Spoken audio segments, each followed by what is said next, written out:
This is one gaming laptop in India that absolutely deserves your attention, trust me. See, I'm talking about the Acer Nitro V, which is probably the most value for money gaming laptop you can buy in India right now. So here's the story. I recently came across this laptop on Amazon going for around 70k, and we went ahead and we bought it, and the reason was simple.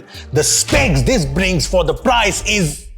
You know what? Let me just show you. See, when you look at gaming laptops in the 70k price segment, you have options with the RTX 3050 GPU with an 11 Gen CPU or a 12 Gen CPU, but this packs in a 30 Gen Core i5 H series CPU, and along with it, this features the new RTX 4050 GPU. I mean, this is what sealed the deal for me. Plus, this has 16GB DDR5 RAM, which is a big win at this price. I mean, there's one more laptop that brings 4050 at a similar price, the MSI GF63 Thin, but it has a 12 Gen CPU and it has DDR4 RAM and it's priced higher. Now, this is so exciting because generally RTX 4050 laptops go for 90k or even 1 lakh rupees. But you know what? These are just specs. What about the actual performance? See, first of all, the 13420H processor scores really well in Cinebench, 1700 in single core and 11,000 in multi-core score. And the SSD scores are also very good, but it's the 4050 that impresses.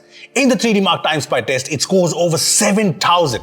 Now, this is good because the 4050 here has a TGP of 70 watts and it still scores way higher compared to the 95 watt RTX 3050 on the IdeaPad Gaming 3. That is incredible. All that is good, but what about the gaming performance? So the 13420H plus 4050 combo runs eSport titles without breaking a sweat. In the new Counter-Strike 2 running at 1080p and very high graphics, the FPS is around 120 to 145. As you can see, the gameplay is smooth. Next up, Rocket League kind of gives you an idea of how powerful this laptop is. At the max graphics settings, the FPS is over 400 all the time. Overkill, but awesome. Now, I know you want to know about the AAA titles, so let me show you.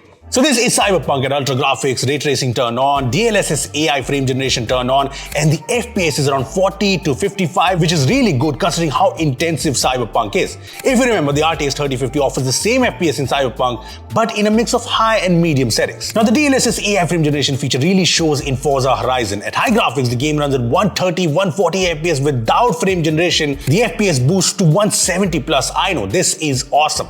Here's another example. Hogwarts Legacy on Ultra with ray tracing runs at 45-50 FPS, but with the frame generation turned on, the FPS jumps in the range of 75 to 90. Even a really intensive, really good game like RDR2 at ultra graphics runs really well at over 50 FPS. And it's not just gaming, the laptop is great to use in normal usage. Even with 30 plus tabs, the laptop runs smooth, and there is the NitroSense app to customize the performance here. There are different profiles, you can amp up the fan speeds manually, and talking about fans, there are 2 fans here, and you can get an idea of the thermals by looking at the inside of the laptop. The heat pipes here are massive. Now, the fans here get super loud, but they do the job.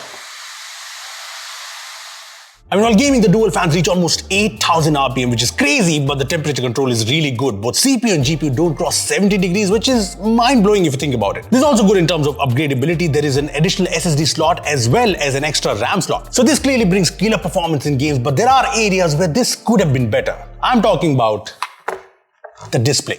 But before I get to the display, let me make it clear that I love the new Acer Nitro design. It's flashy and gamery, and even though there's no RGB, I think it looks pretty cool.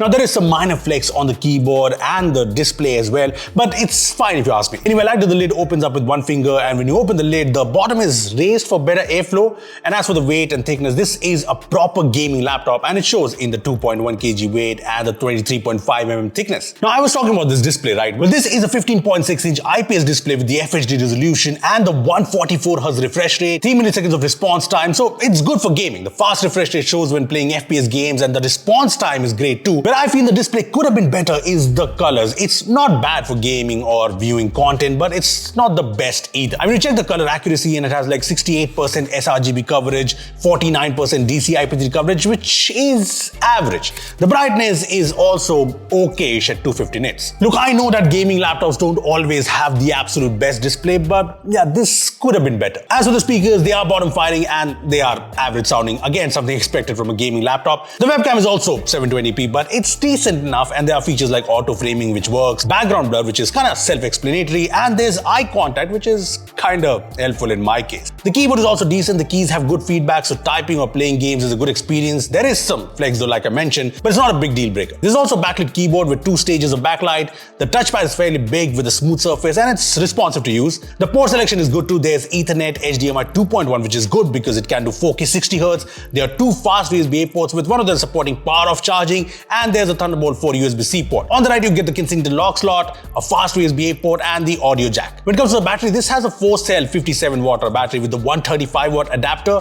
And what's interesting is that there's no dedicated mux switch here, but the display of the laptop is connected to the Iris Xe graphics. So under normal usage, the RTX 4050 goes to idle completely. So surprisingly, even at 100% brightness and with moderate usage including Chrome, some media playback, I got a battery life for around 5 hours, which is very good for a gaming laptop. Look, it's time to conclude things. The Acer Nitro V comes in two variants. The 8GB RAM variant costs 71K and the 16GB RAM variant that we have costs 74K. And at this price, the big USP of this laptop is to bring the absolute best game performance in this price segment, and it succeeds at that. I mean, the RTX 4050 GPU with the LPDDR5 RAM and the 13th Gen H series CPU is a killer combo at this price. Like I said, this is probably the most value for money gaming laptop you can buy. Yes, the display could have been better, but other than that, the other aspects of this gaming laptop are solid. So yeah, I want to ask you guys, what do you think of this gaming laptop at this price? Are there any other better options that you can think of? Make sure to comment below, and thanks for watching.